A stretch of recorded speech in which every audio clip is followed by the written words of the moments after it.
आज हम पढ़ेंगे हिस्ट्री के सेकंड चैप्टर को। हेडिंग है किंग्स एंड किंगडम्स। इंडिया में गुप्ता डायनेस्टी के बाद नॉर्थ इंडिया में हर्षवर्धन आए, और हर्षवर्धन जब 1646 एडी में हर्ष की मृत्यु के बाद हर्षा डायनेस्टी का पतन हो गया। इसके बाद भारत के उत्तरी भाग में कोई ऐसा साम्राज्य या किंगडम नहीं था जो हर्षा की तरह मजबूत और बड़ा हो। छोटे छोटे स्टेट्स में ये सब बटे हुए थे और सब आपस में लड़ाई झगड़े करने में लगे हुए थे। इसी बीच जो क्लेंस थे और जो कुछ जमींदार थे जिसे वेसल्स भी कहते हैं, उन लोगों ने अपनी ताकत धीरे धीरे बढ़ाना शुरू किया, और उन लोगों के ताकत के बढ़ने के कारण ही इंडिया में अर्ली मिडाइवल एज में कुछ नए किंगडम्स आया, जिसमें गुर्जर प्रतिहार, पाल्स और राष्ट्रकूट प्रमुख थे। अर्ली मिडाइवल एज अप्रॉक्स 7050 से माना गया है, 750 से माना गया, 750 एडी से माना गया है। और इसी आसपास में ये सब गुर्जर प्रतिहार, पाल्स और राष्ट्रकूट आए। ये तीनों ऐसे डायनेस्टी थे जिन्होंने लंबे समय तक आपस में लड़ाइयाँ की, सिर्फ और सिर्फ कन्नौज के लिए। कन्नौज एक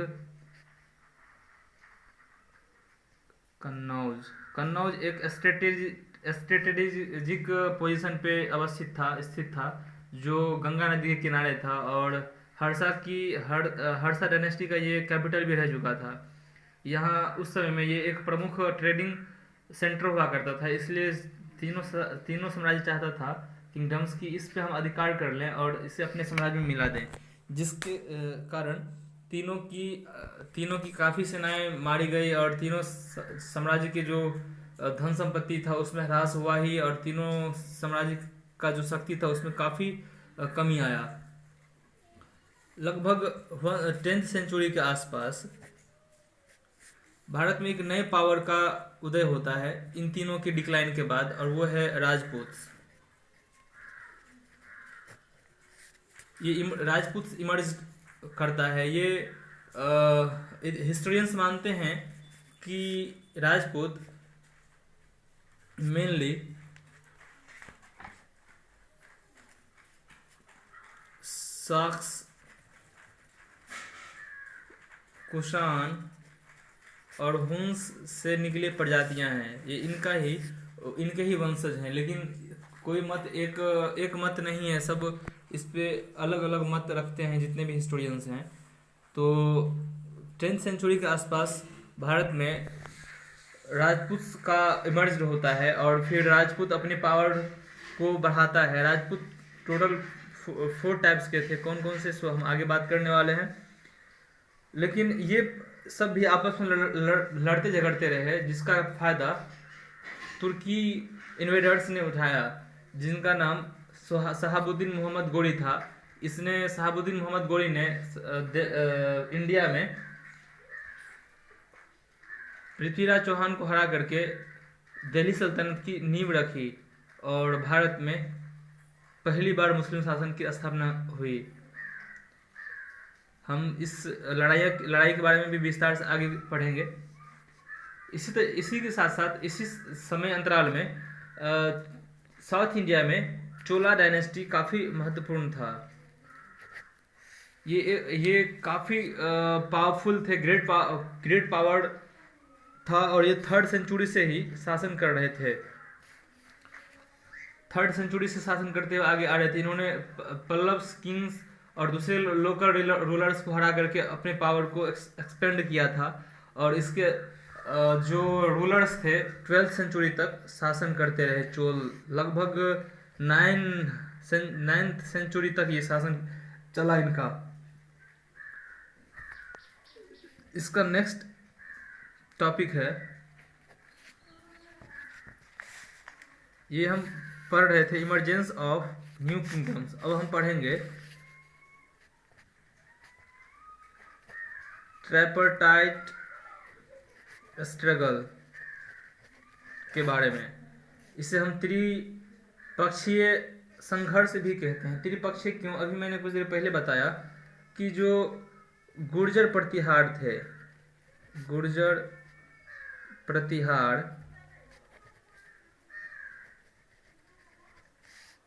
दूसरा थे पाल्स और तीसरा थे राष्ट्रकूट। ये तीनों आपस में कन्नौज के लिए लड़ते रहे और ये ट्रिपरटाइल स्ट्रगल काफ़ी लंबा चला था।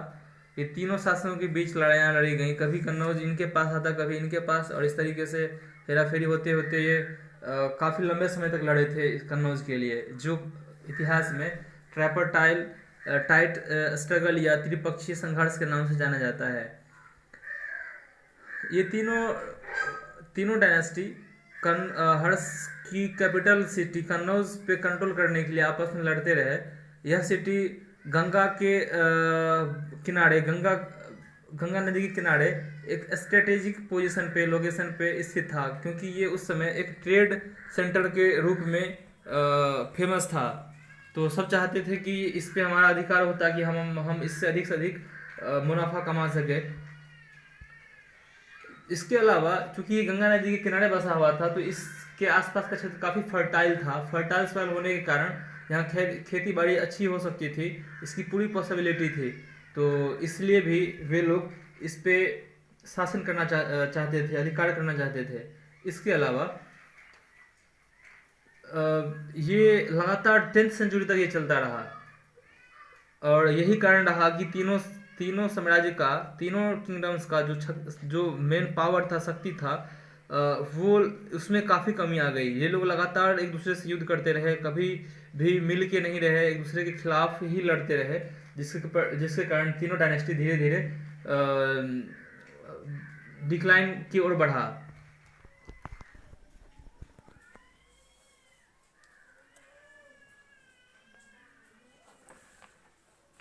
9th और 10th सेंचुरी में इंडिया में एक नए किंगडम्स का इमरजेंस हुआ, वो थे राजपूत। अभी मैंने बताया राजपूत मेनली सेंट्रल और वेस्टर्न इंडिया में शासन किए। सेंट्रल इंडिया मीन्स कि जो मध्य भारत था, मध्य प्रदेश, यूपी का जो पार्ट था, दिल्ली का जो पार्ट था उसमें, और वेस्ट इंडिया मीन्स की जो राजस्थान का भाग है, उस भाग में ये सब शासन कर रहे थे, गुजरात राजस्थान वाले भाग में।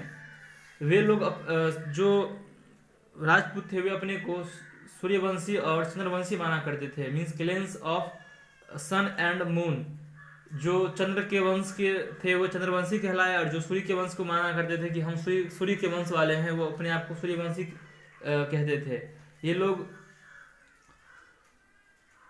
ये जो प्रतिहारस थे, उससे सबसे पहले इन्होंने लड़ाई लड़ी, युद्ध करा, और फिर कई अच्छे प्रदेशों को जीता। इसके कुल 4 किंगडम्स थे। राजपूत के कुल चार किंगडम्स थे। पहला था चंदेलाज ऑफ बुंदेलखंड का चंदेल, चौहान्स ऑफ दिल्ली का चौहान, जिसमें पृथ्वीराज चौहान काफी प्रसिद्ध रूलर हुए थे। सोलंकीज ऑफ गुजरात की जो राजपूत रूलर थे वो सोलंकी थे। और परमार्स इन सेंट्रल इंडिया, मध्य भारत का जो परमार्स था, जो राजपूत शासक थे, वे परमार कहलाया करते थे। ये राजपूत शासक अपने साहस और वफादारी के लिए काफी प्रसिद्ध थे, और अभी भी इसकी गाथाएं सुनने के लिए मिलती है।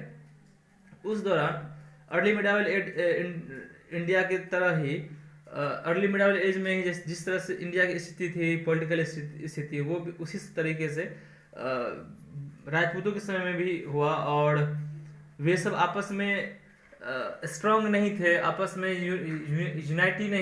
यूनिटी नहीं थी, वे यूनाइटेड होकर नहीं रह रहे थे, जिसका फायदा बाहरी लोगों ने उठाया।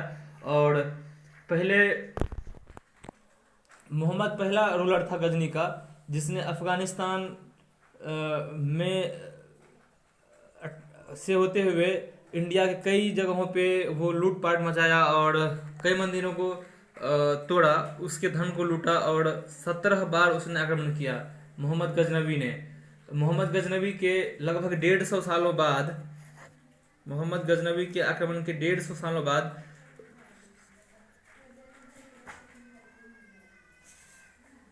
शहाबुद्दीन मोहम्मद गोरी भारत पे आक्रमण करता है और पहले 1191 में तराइन के बैटल में वो पहले खुद हारता है पृथ्वीराज चौहान से, और फिर 1192 के बैटल में, तराइन के बैटल में ही, सेकेंड बैटल ऑफ तराइन में पृथ्वीराज चौहान को गलती से छल से मार देता है और इंडिया में वो अपना पताका फहराता है। इस तरीके से हम आज देख पाए, 2 टॉपिक को पढ़े हैं। यहाँ तक में किसी को डाउट हो, कोई परेशानी हो तो ज़रूर बताइएगा, हम कल इसके आगे फिर बात करेंगे। धन्यवाद।